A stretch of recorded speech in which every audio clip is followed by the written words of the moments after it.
Aquí estamos nuevamente a través de Señal U, reencontrándonos en una nueva edición de Chat Político. Es un placer volver a estar junto a ustedes. Bienvenidas, bienvenidos. Vamos a hablar hoy de economía y de educación, dos temas sumamente importantes. En cuanto a la economía, vamos a ponernos en situación pensando un poco en cómo se perfila este 2023, pensando sobre todo en lo que vendrá después, ¿no? Cuando el 10 de diciembre tengamos una nueva figura presidencial a partir de, obviamente, el resultado electoral de estas elecciones que se van a ir dando en este año. Bueno, ¿cómo va a ser el panorama que también se va a encontrar en un nuevo equipo económico? ¿Qué le espera a la Argentina a nivel económico para el año que viene? Y vamos a hablar de inflación, entre otras cosas. Lo vamos a hacer con el especialista Nicolás Aroma, economista, que bueno, va a estar sacándonos algunas dudas y sobre todo dándonos algunos detalles de temas que obviamente tienen que ver con esta situación crítica que vive la economía argentina y con el panorama que se va a encontrar, como decíamos, el próximo equipo de gobierno. Eso por un lado, pero también vamos a hablar de educación. Vamos a hacer un diagnóstico de lo que sucede con la economía argentina, con la educación, perdón, de Mendoza y la educación argentina. Pero también vamos a ver cuáles son las herramientas que tenemos, cómo es el panorama, a partir de algunos datos que han reflejado estudios, no solamente de Mendoza, sino también estudios que se han hecho a nivel nacional a través de distintas pruebas. Bueno, de eso vamos a estar hablando durante este programa y el nivel educativo lo vamos a consultar con Alejandro Castro Santander, que es psicopedagogo y especialista en educación. Es una de las palabras más sabias a la hora de analizar la educación aquí en la provincia de Mendoza e incluso en la Argentina. Así es que la invitación es para ustedes que están ahí del otro lado, que no se muevan. Y además que recuerden que si quieren volver a ver el programa tienen la opción de verlo nuevamente en nuestro canal de YouTube, que es Unidiversidad. Ahora sí, si quieren comunicarse con nosotros por redes, recuerden que estamos en Twitter como @señalutv, también estamos en Facebook como Señalú, y en el caso de, si quieren encontrarnos por Instagram, a través de la cuenta de Unidiversidad lo pueden hacer. Nos vamos a ir a una pausa, enseguida regresamos y nos metemos de lleno con nuestros invitados.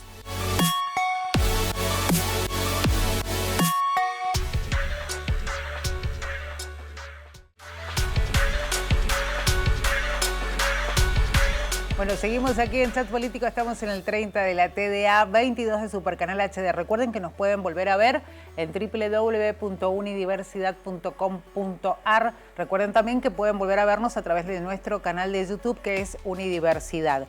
Bueno, vamos a hablar de economía, hay mucho para hablar de economía, pero nos parecía interesante centrarnos en lo que puede suceder a partir del 10 de diciembre, ¿no? Obviamente vamos a hacer una revisión a medida que vayamos haciendo consultas, pero es importante pensar en cuál es el panorama que se pueden encontrar quienes asuman como nuevas autoridades del gobierno nacional a partir del 10 de diciembre. Lo vamos a hablar con Nicolás Aroma, es economista y está ahí del otro lado, como siempre, atendiéndonos como cada vez que se lo pedimos. Muy bien. Nico, ¿cómo estás? Buenas noches. ¿Cómo están? Buenas, muy bien. Bueno, la pregunta del millón, ¿cuál es el panorama que se van a encontrar? Digo, pensando en, por ejemplo, las obligaciones, lo inmediato que se va a encontrar el gobierno nacional, más allá de atender esta demanda grande que tiene la Argentina, que es parar la inflación o mantenerla o aminorarla, que no es menor. ¿Y qué compromisos tiene en lo inmediato la economía argentina? Bueno, ahí me gustaría separar como en dos etapas o dos bloques, que es Bien. cómo trazamos un puente desde hoy Sí. hasta el 10 de diciembre, con todo lo que eso implica en un escenario electoral de, ahora ya están elegidos los precandidatos, pero luego vienen las PASO y luego vienen las generales y posiblemente una segunda vuelta también Sí. electoral. Que va a Entonces, condicionar, sin duda, el escenario. claramente, y digo esto porque son dos mundos diferentes. Digo, primero hay que trazar como un puente de llegar a esos momentos claves que son políticos, pero te influyen en la economía porque te influyen en las expectativas y porque también juegan un papel importante en las cuestiones económicas.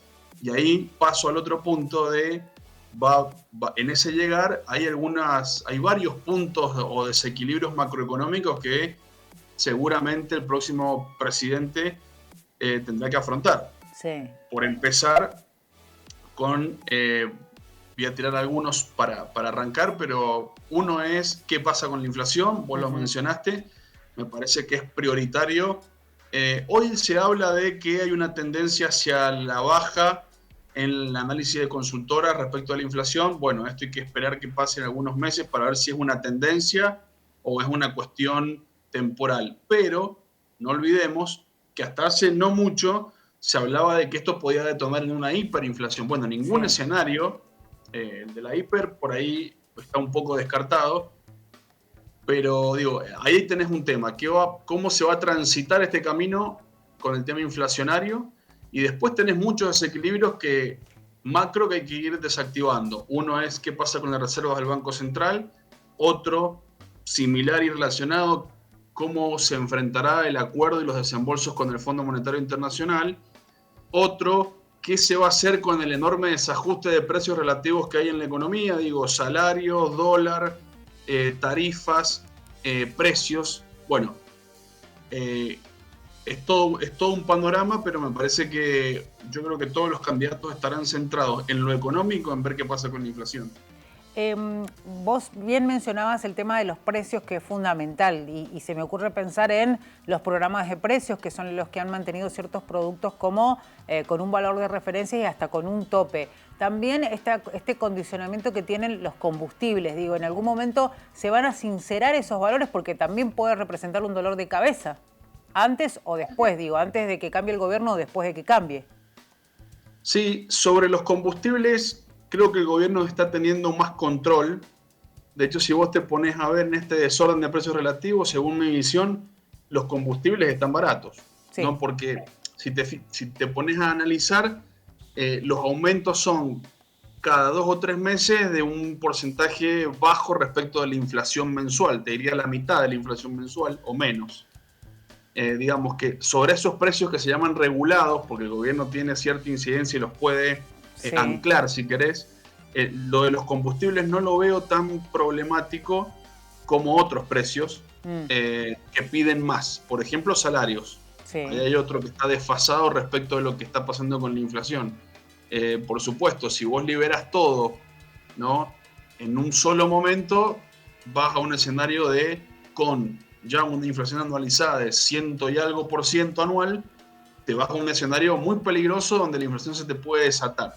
Por eso me parece que bajo ninguna alternativa, ninguno de los precandidatos o los candidatos a presidente puede estar hablando, por ejemplo, de liberar el cepo libremente el día 1, ¿no? Porque eso te implicaría una explosión de precios. Bueno, Larreta tuvo algunos comentarios, ¿no?, en relación al tema de cómo sería el manejo de la economía en relación a esto de hay que sincerarse, que los propios candidatos tendrían que sincerarse, porque mientras uno en particular habla de dolarización, otros dicen, bueno, evidentemente hay que ser más cautelosos, lo entienden de esa manera, además porque no hay fórmulas mágicas que cambien todo a partir de que asuma hasta un nuevo gobierno o no, va a ser una nueva figura indefectiblemente. Sí, y vos si te fijás que descartada la propuesta de dolarización, que se hace muy difícil o muy inviable verla en este contexto sin dólares, descartada esa propuesta, el resto de los candidatos no están teniendo una propuesta disruptiva de lo que va a pasar con, por ejemplo, al liberar el cepo, no dicen ni en cuánto lo van a liberar, ni siquiera si hay que hacerlo de manera urgente. Están siendo prudentes en eso. También en el tema del ajuste o reorganización o reordenamiento fiscal, fíjate que no están habiendo propuestas de un ajuste brutal en el gasto público, aunque todos coinciden en que hay que reducirlo, ¿no? Porque un poco los candidatos están homogéneos en eso. No hay ninguna propuesta disruptiva salvo la de dolarización. Lo que se está viendo un poco es que están muchas variables económicas como muy entre algodones. Digo esto porque tenés un peso importante del endeudamiento público, ¿no?, pasado, que te va a caer para que la Argentina tenga que enfrentar esos repagos. Hablo del Fondo Monetario Internacional y algunos vencimientos con bonistas privados, pero también un nivel de reservas muy bajo, muy estrecho, que no te permite afrontar no solo esos pagos, sino que también te condiciona las importaciones que vos necesitas para sostener ese crecimiento. Y después, bueno, párrafo aparte también, ¿qué está pasando con esto de la bola del ELIX o de instrumentos del Banco Central que está contenida, pero en algún momento también hay que empezar a desarmarla? Digo, hay como una serie de cuestiones que nadie está dispuesto a detonarlas en el momento uno, porque se sabe que esto en principio sería inflacionario. Nico, ¿cómo evalúas la gestión de Sergio Massa, al menos hasta ahora, ¿no? Porque la inflación no ha parado de subir, sigue siendo un problema grave, pero más allá de ese tema específico que es la inflación, ¿cómo ves la gestión? Digo, teniendo en cuenta que además es precandidato a presidente. Sí, si vos mirás los números, específicamente el objetivo inflación no es bueno, porque también se empalmó la gestión de Sergio Massa con el cumplimiento de una parte muy dura del acuerdo con el Fondo Monetario que ya te condiciona en términos de soberanía económica y política, digamos, para poder decidir vos sobre esas variables, y que tiene que ver con algunas cuestiones que hacen que ya sea inflacionario ese acuerdo. Por ejemplo, Sí. que la tasa de interés esté siempre por encima de la tasa de devaluación, que a su vez tenés que intentar liberar ese tipo de cambio porque no tenés reserva. Digo, hace una gestión muy condicionada. Yo cuando analizo, si vos analizás la economía, analizarlo con el qué podría haber sido, también hay que decir que en el momento anterior a que asumiera Sergio Massa se hablaba de un estallido de la economía. Y digo, sí, se ha ido reordenando algunas partidas, básicamente un reajuste fiscal que ha tenido impacto y que todavía no se termina de sentir en la actividad económica, pero siempre sabemos que si esto se hace más fuerte, ese ajuste fiscal empieza a impactar en variables como el consumo, ¿no? Como las ventas y como en definitiva la recaudación tributaria. Pero digo, se ha intentado ordenar esas cuentas públicas para dar una señal al mercado. Si me preguntás, el mercado financiero está respaldando estas medidas y no está obligando y condicionando de manera tan persistente a una devaluación. Sí lo hace el Fondo Monetario Internacional, que condiciona mucho la política económica argentina, pero digo, en términos de inflación, si vos mirás la línea, bueno, a Massa se le ha disparado la inflación mensual, pero también hay que decir que ese disparado está muy condicionado también por lo que se había ya firmado con el Fondo Monetario. ¿Qué está pasando con el dólar paralelo, Nico? Digo, teniendo en cuenta que hasta hace poco era como que estábamos pendientes, ¿no? El oficial es el parámetro, pero en el que se está basando en la práctica la economía, digo, la doméstica, la diaria, esto de ir fijando precios, cada vez que hubo incluso momentos en los cuales ni siquiera te dan la lista de precios de ciertos productos porque tenían en cuenta hasta ese dólar paralelo, el famoso blue. ¿Qué pasa en estas últimas semanas? Porque nadie habla, no ocupa los titulares. ¿Qué es lo que ha sucedido?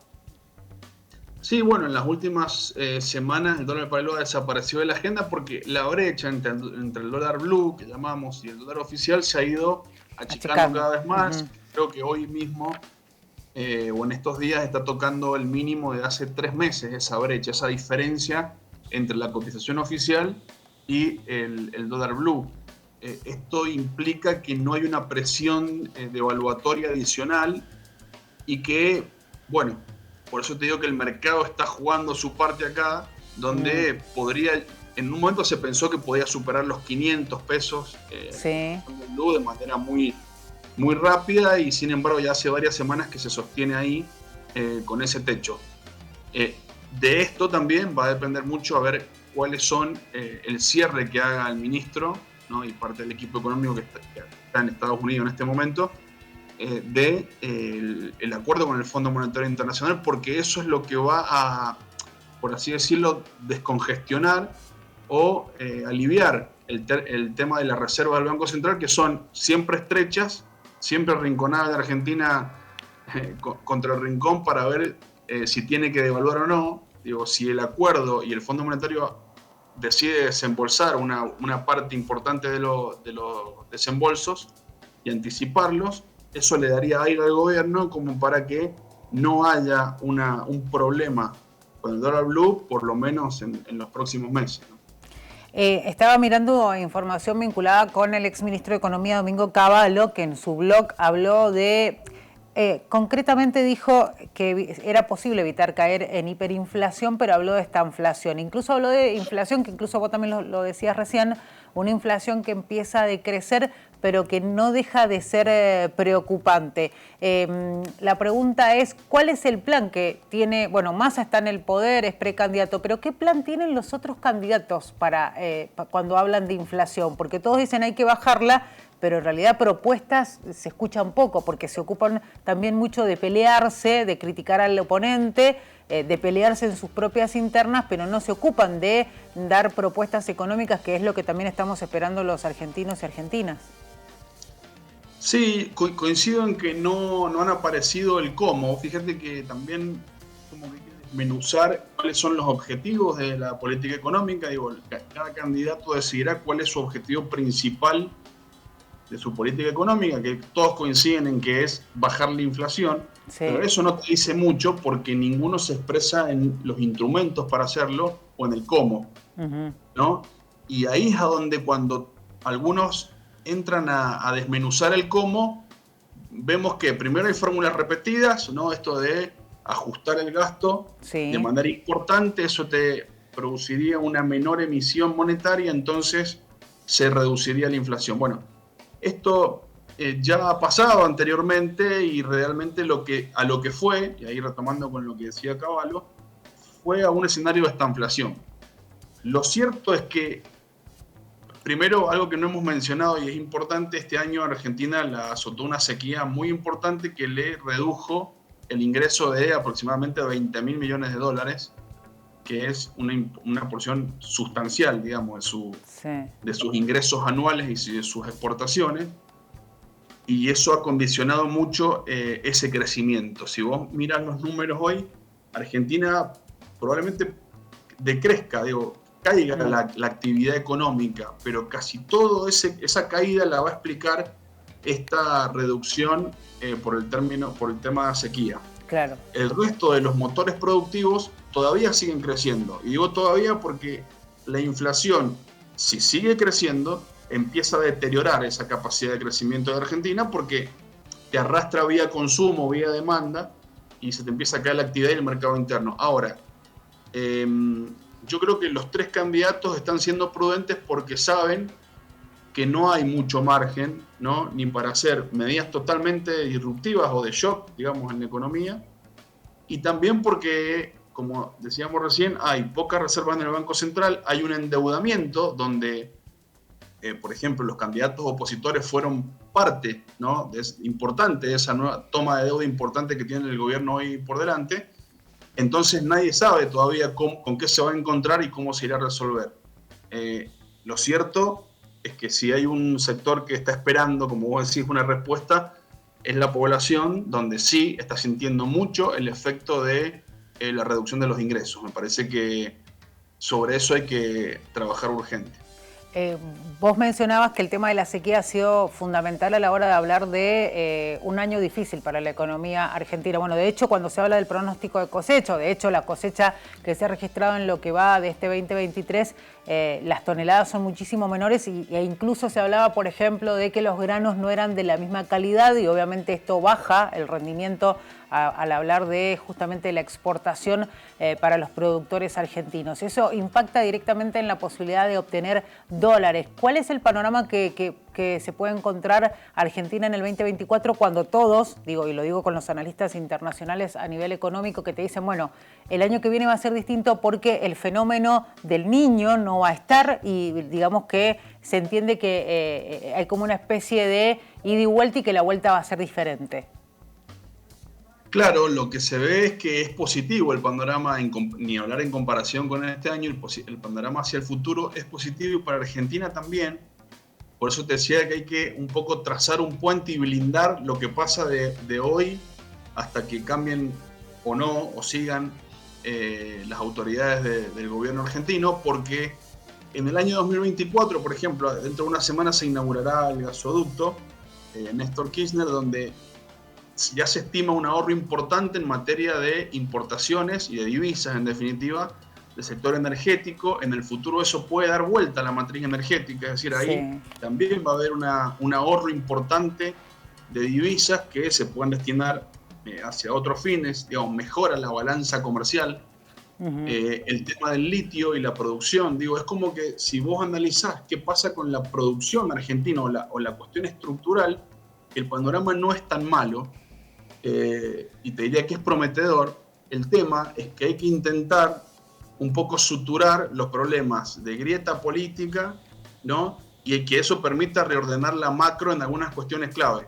Si eso sucede el año 2024 y los posteriores años, pueden que sean, no para tirar manteca al techo, nunca pasa eso en Argentina, no. Sería muy ingenuo decirlo, pero sí por lo menos estar un poco más livianos en términos de presiones con el tipo de cambio y que haya margen también para recomponer el salario. Yo insisto con esto porque no todos están perdiendo en este contexto inflacionario. Si vos mirás los datos de redistribución del ingreso, son elocuentes. Hay un sector, que el sector del capital, digamos, el sector de las empresas, está teniendo rentabilidades en términos reales, es decir, neteada a la inflación, muy superiores, ¿no? A los promedios que venía teniendo, mientras que el sector asalariado está sufriendo realmente un ajuste real porque no le alcanza el dinero para llegar a fin de mes. Entonces hay una redistribución regresiva ahí que me parece que hay margen y es necesario corregir. Nico, nos vamos a ir a una pausa, pero enseguida vamos a seguir hablando de este tema porque nos parece realmente muy importante, sobre todo teniendo en cuenta el panorama que tenemos en este 2023 y cómo se perfila el 2024. Les contamos a ustedes que estamos en Chat Político en el 30 de la TDA. Vamos a una pausa, enseguida regresamos.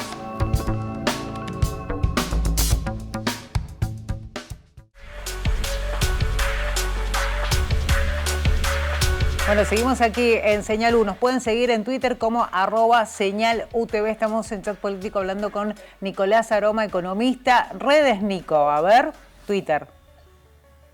@AromaNico es Twitter. Ahí estamos, ahí estamos. Bueno, Nico, vos hablabas de la crisis. ¿Quiénes son los que ganan y quiénes son los que pierden?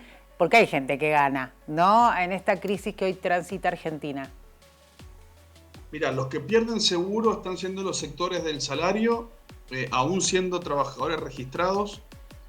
Muchos de esos trabajadores registrados no están alcanzando, por supuesto, a llegar a los valores de la canasta básica total, es decir, no logran alcanzar un umbral que les permitiría salir de la pobreza, en esos términos. Entonces se ve un fenómeno que no se tenía mucho dato de esto, que es que hay muchos trabajadores que aún estando en blanco, digamos, son pobres. Son pobres. Y también ni hablemos del sector informal, que cada vez es mayor en la Argentina. Hay un sector informal muy grande que, por supuesto, tiene aún más dificultades porque no solamente que no está atado a los convenios paritarios ni del aumento de los salarios mínimos, etcétera, sino que también no está integrado a los sistemas de seguridad social, de salud, etcétera. Entonces, bueno, ese es el gran sector que pierde con la inflación. Para mí, por eso es objetivo de política uno, el estabilizar el tema inflacionario, porque es regresiva la inflación en este contexto, es decir, les hace perder más plata a los que menos tienen, y al sector que tiene más espalda financiera, no solamente que no pierde, sino que se ve favorecido. Entonces, bueno, es muy importante que esto se estabilice. ¿Cómo puede ser el resultado electoral? Digo, viéndolo desde tu óptica, desde el lado de la economía, teniendo en cuenta a quiénes votarían los sectores, por ejemplo, de trabajadores, teniendo en cuenta que lo vamos a poner con las fórmulas, con los partidos más que con las fórmulas, o el peronismo con Unidos por la Patria o Juntos por el Cambio. ¿Cómo puede ser el resultado? ¿A quién apoyarían de pronto los empresarios y a quiénes los trabajadores? ¿Cómo ves el panorama desde tu lugar?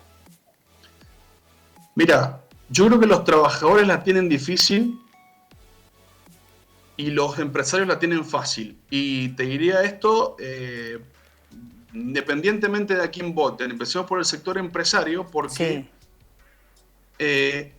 todo el abanico de candidatos, o por lo menos los que mayor intención de votos tienen a priori, están alineados, podríamos decirlo en términos políticos, de centro-derecha, pero digo, no hay ninguno que esté planteando un escenario de polarización, ¿no?, contra el poder, o contra el poder empresario, o contra el poder del mercado.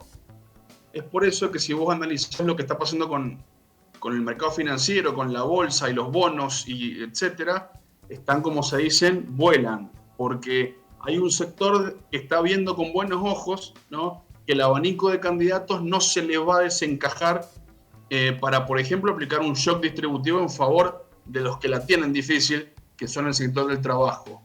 Eso es una cuestión importante. Después, el resto, bueno, es muy variable. Para mí las encuestas incluso son un mapa, pero no está claro. Hay que esperar el momento de la elección para ver realmente cómo vota la población. En Argentina, en un sistema democrático, los habilitados a votar, todos tienen un voto y vale uno su voto.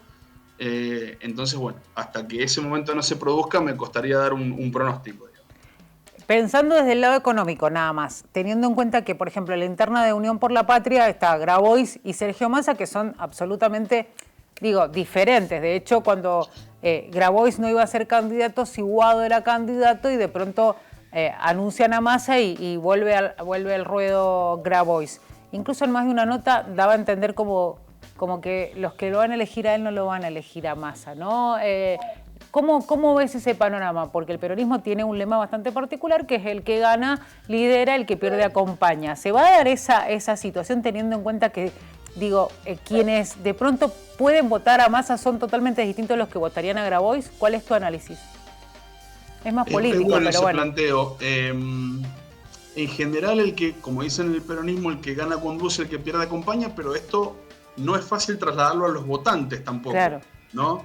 Justamente cuando representan facciones tan distintas, ¿no?, de la ideología económica y política. Entonces, bueno, también será, me parece, un desafío de que el que gane pueda conectar o traer, si querés, hacia su propio lado a todo ese caudal de votantes. Grabois por ahí con una idea mucho más redistributiva, de idea estatista de la economía. Massa por ahí no estatista, sino más intervencionista y pro empresa, a diferencia de pro mercado, que lo podemos discutir. Son olas diferentes. Uno mucho más apuntado al sector del trabajo y los sectores informales, que son los más perjudicados hoy en día con la inflación. Y Massa, fíjate, apuntando a un sector de clase media trabajadora, donde, por ejemplo, las principales medidas van por el lado del impuesto a las ganancias, donde muchos, por ejemplo, no perciben esos beneficios. Bueno, Massa está, incluso se dice que va a sacar otra medida que beneficia aún más a los que aún están tributando el impuesto. Es bueno ese planteo y al fin lo veremos en las PASO, a ver cómo se comporta todo este núcleo de población. Y cortito, Nico, esa diferencia que vos decís que tienen muy marcada entre uno y otro candidato en Unión, no es la misma la que se dan Juntos por el Cambio, porque la diferencia es mucho más política en ese caso, ¿no? Sí, pareciera ser que es más política, pero yo creo que es incluso, en algunos casos también, algunos analistas dicen que es aún más fuerte. Vos fíjate que creo que hay posibilidades de unir luego de las PASO las dos puntas del peronismo. ¿Por qué? Porque lo que se ve enfrente, digámoslo así, es directamente rechazable por ese tipo de votantes, mientras que Juntos por el Cambio, esa diferencia política a veces los aleja más todavía. Claro. Nico, te agradecemos. Como siempre, será hasta cualquier momento y bueno, muchas gracias nuevamente por sumarte a esta edición del Chat Político.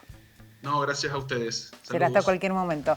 Nicolás Aroma, economista, analizando un poco el panorama, no solamente de la economía actual, sino qué puede llegar a suceder a partir del 10 de diciembre cuando tengamos un nuevo presidenta. Veremos qué es lo que sucede a partir de las elecciones. Nos vamos a una pausa, enseguida regresamos. Recuerden, nos pueden volver a ver en nuestro canal de YouTube de Unidiversidad. Ya regresamos.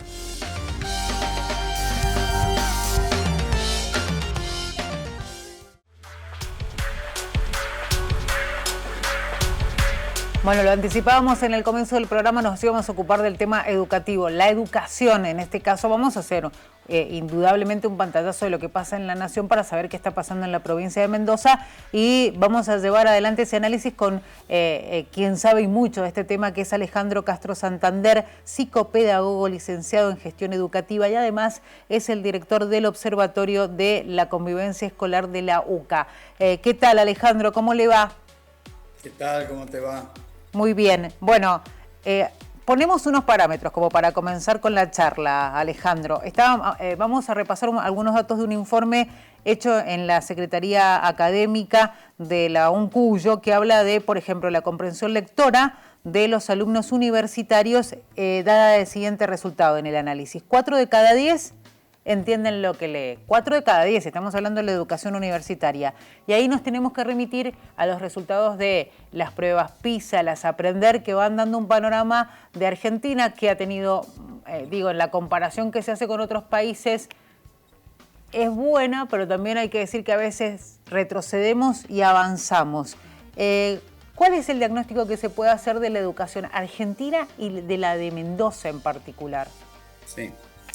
A ver, hablemos de Argentina en Latinoamérica primero, ¿no? Que es donde podemos hacer por ahí comparaciones un poco más justas. Uh-huh. En general, este tema que citás de la comprensión lectora, para muchos resultará reiterado, ¿no? Hace mucho que venimos hablando de que cuando llegan los estudiantes a la universidad, lo primero que aparece es esto, ¿no? Una dificultad en la comprensión de los textos.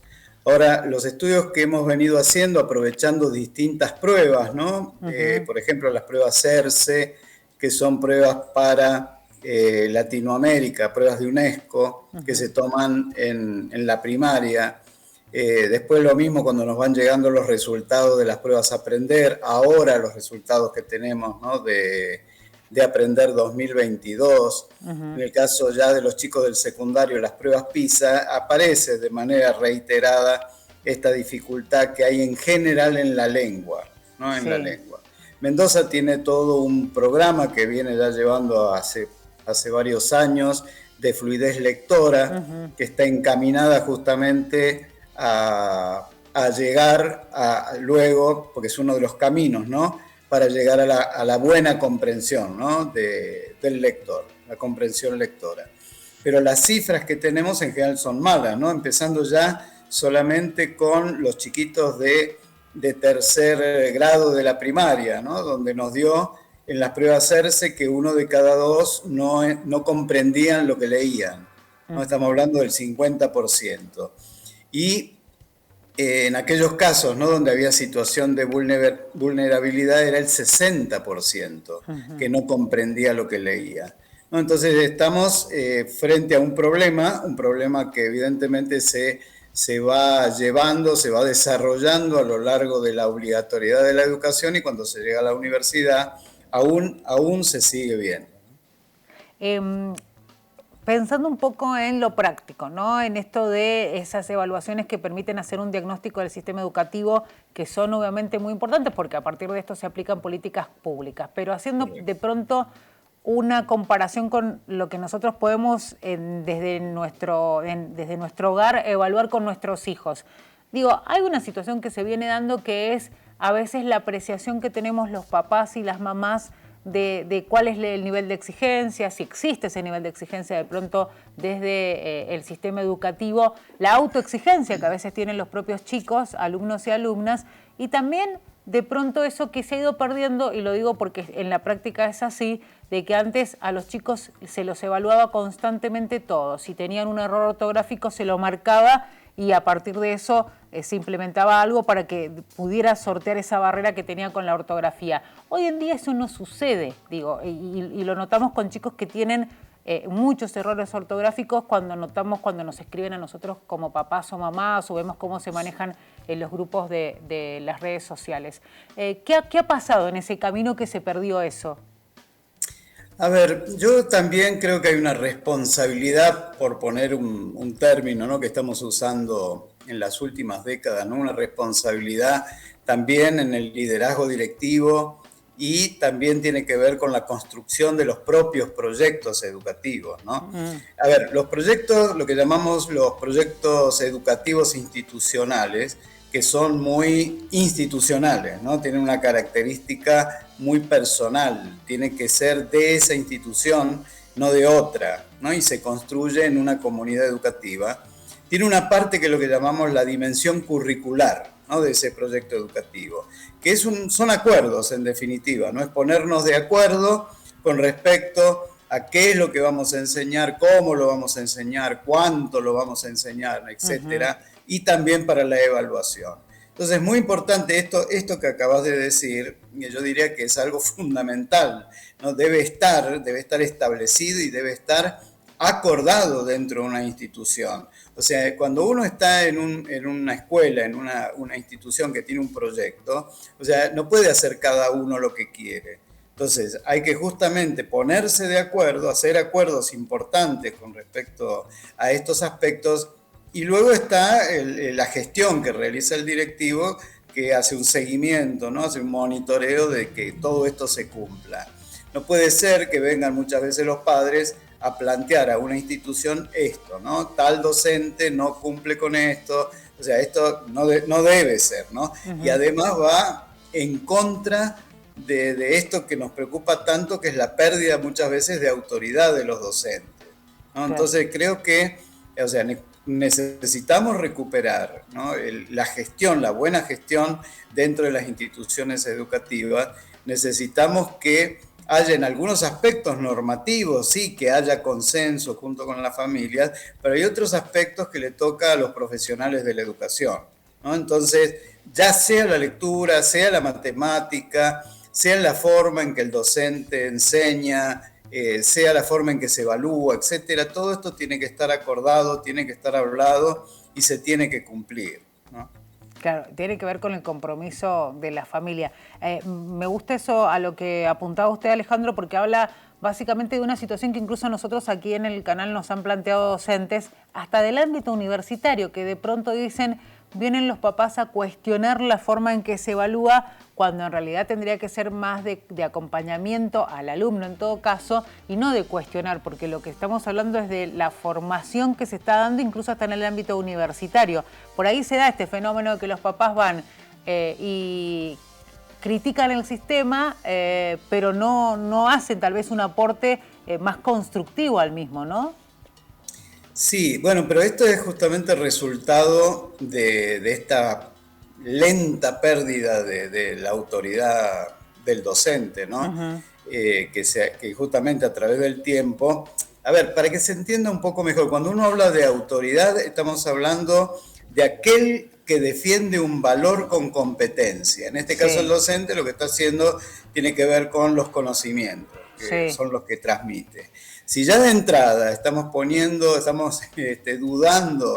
de esa capacidad, de esa competencia que tiene el docente, bueno, en definitiva esto lo que se ha perdido es la autoridad. No sé si recordarás que en muchas oportunidades hemos vivido esto de este pedido por parte de muchos docentes, a nivel país estoy hablando, ¿no? En distintas oportunidades, este pedido de que se hiciera algo a nivel legal, ¿no? Alguna norma que le diera autoridad a los docentes, ¿no? Como diciendo, no puede venir cualquiera a cuestionarme, ¿no? Y además, cuestiones que tienen que ver también con digamos, el respeto al docente. También durante muchas oportunidades que se golpea a un docente, que se golpea a un directivo, etc. Se ha exigido en muchas oportunidades a nivel sindical y no siempre, ¿no? A nivel de sindicato se ha exigido esto, ¿no? Que se le dé autoridad al docente. Y nosotros insistimos que como esto está relacionado con valores, en este caso el valor de enseñar y de tener los conocimientos y poder transmitirlos correctamente, nosotros decimos la autoridad se gana día a día en el aula, ¿no? En la relación que establece el docente con el alumno. Pero también tenemos que ayudarle. ¿Qué quiero decir con esto? Uno de los reclamos muy frecuentes de los docentes es el déficit en capacitación que se tiene, ¿no? O sea, el docente tiene una formación inicial, pero luego necesita una formación continua. Sí. Y esto también es algo que se debe trabajar desde cada una de las jurisdicciones, cada una de las provincias. Tiene que haber, ¿no? No solamente digo una capacitación en determinados temas, sino la capacitación que puede ser general primero a todos, pero después relacionada con el tipo de estudiante que tengo, ¿no? Porque cada comunidad educativa es distinta. Entonces también necesitamos, también cuando hay reunión o se juntan los docentes, ¿no? En estas jornadas que son obligatorias, tiene que haber una parte que pide el gobierno escolar que traten todos, pero también tiene que haber un espacio para que cada una de las instituciones analice cuáles son sus problemas y en todo caso que pida auxilio, ¿no? Para que si necesita una formación concreta, porque reconocen que en esto necesitan ayuda, bueno, también en este caso el gobierno escolar tiene que estar presente. ¿Qué rol cumplen las herramientas que hoy tienen los chicos informáticas para hacer más simple de pronto el acceso a la información, pero qué tanto le hacen más cómodo al tema del estudio? Digo, más cómodo en el sentido de, antes era como que teníamos ese proceso de investigar nosotros y ahora tenemos como la respuesta muy a la mano. ¿Cómo afectó esa irrupción de la tecnología en las aulas? Yo creo que el impacto fue muy pobre, y hay que reconocerlo esto, ¿no?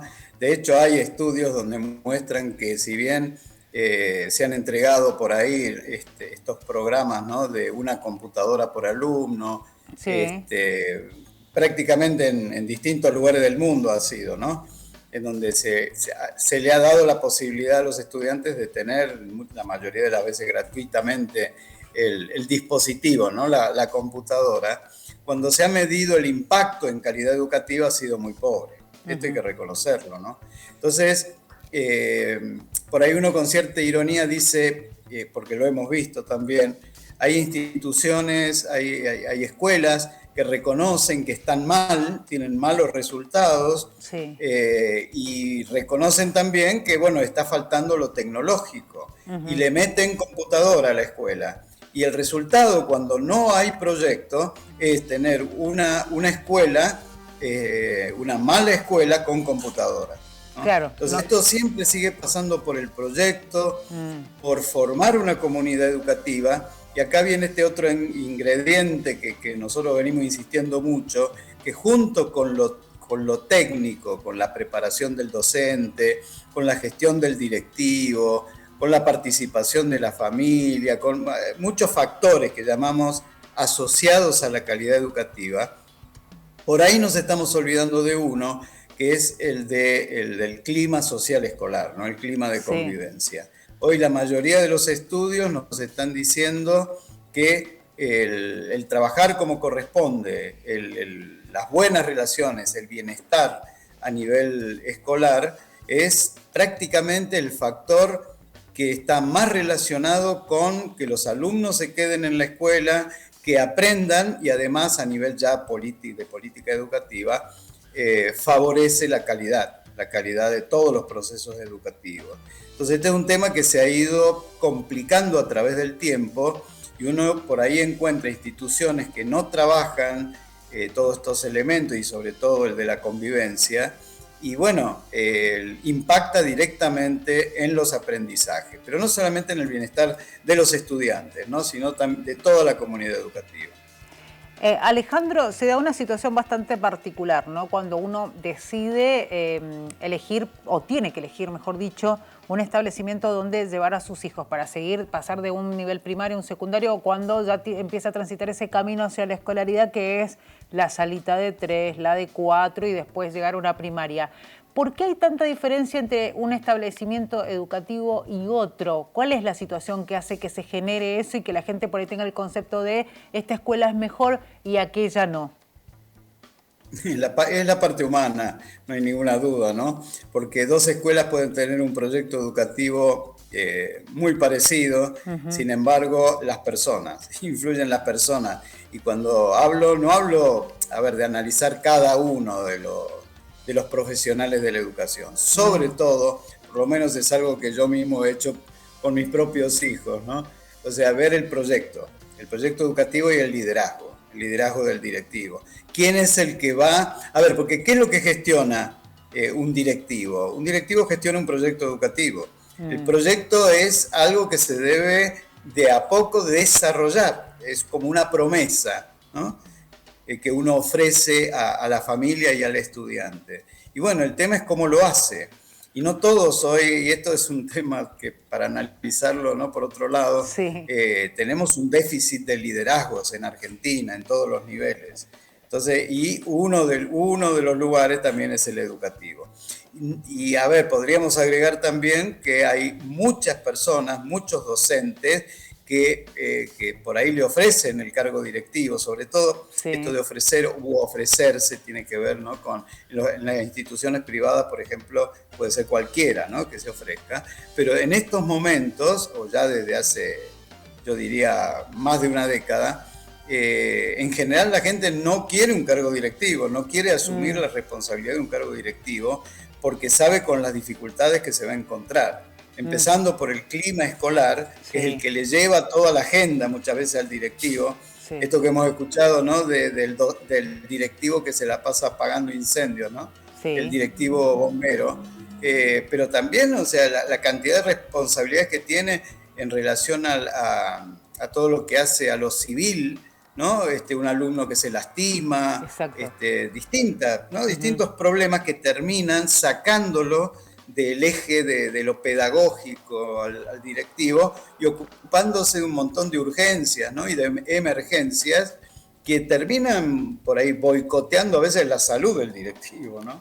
Entonces, en estos momentos está ocurriendo este fenómeno, lo he visto también en otras provincias en donde nadie quiere ser director. Es grave eso. Les contamos a ustedes que estamos en Chat Político, estamos con Alejandro Castro Santander, psicopedagogo y especialista en educación. Vamos a ir a una pausa, enseguida regresamos, estamos en el 30 de la TDA.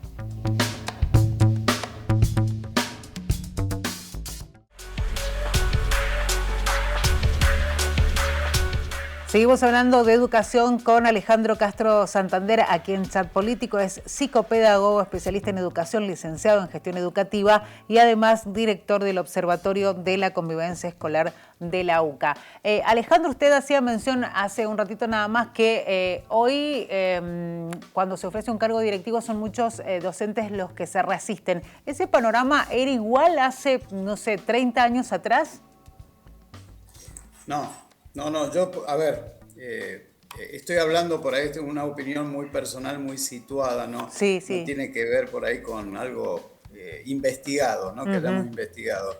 No, es lo que por ahí he visto como que se ha ido incrementando a lo largo del tiempo.